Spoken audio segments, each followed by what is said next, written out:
Hope you like that picture.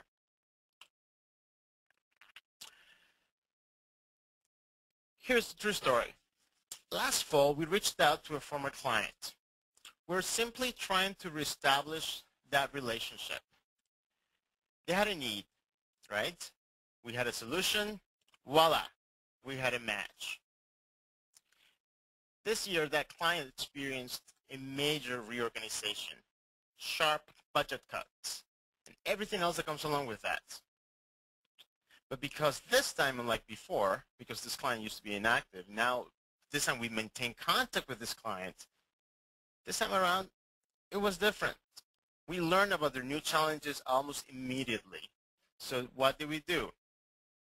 We offered a free informal training session, about an hour and a half, with one of our instructors and their managers and directors.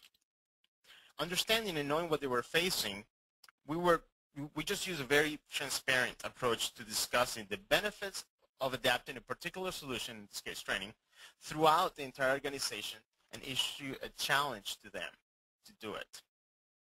Well, it took about 4 months, but 4 months later, when the organization sponsors met to discuss the next steps in training, they stated that although they really couldn't afford it and they couldn't buy the training, they trusted our program to suggest some approaches that were low cost but would provide ROI to the entire organization. So they called us. Whoa, I said, I don't ever want to be associated with something that is low cost, just like you, I'm sure. But this time, that relationship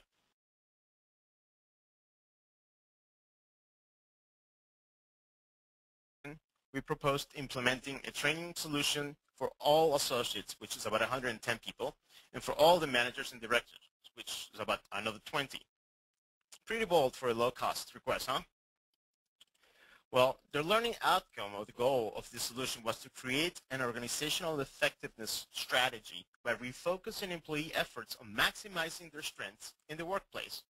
The actual solution was Gallup's Strength Finder assessment, along with their new strengths-based leadership assessment that probably some of you are familiar with. So what happened?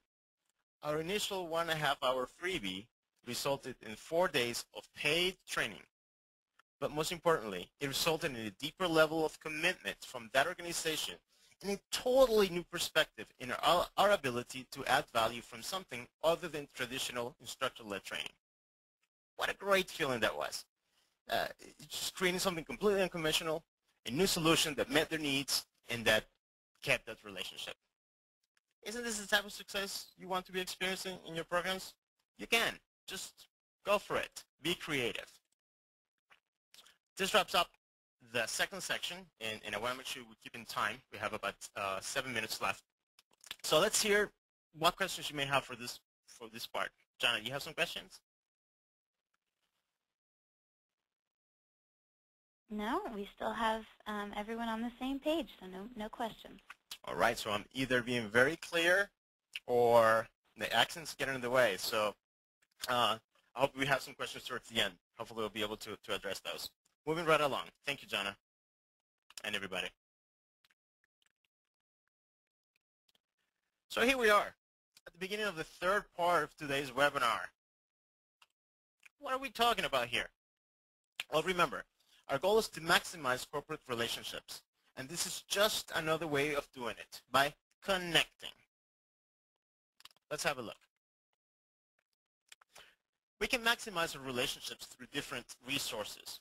This time, we're not providing a solution directly to our clients, but instead, we're becoming that link for our clients to have access to another resource. First, we need to know exactly what's out there. We need to identify who the players are, who is competing for our clients' attention. Then as we learn about who's also out there, we not only identify the competitors, we're also identifying potential partners. These are organizations or groups that could potentially be a good fit to enhance that value that we bring to our clients. And here's the tricky one.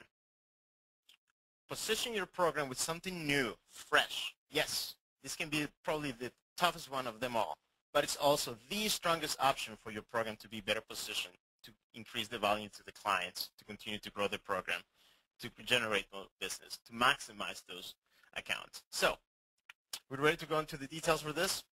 Please pay attention to the next slide. We're ready to make a difference and gain an additional edge for our business. Yes, remember, it's business.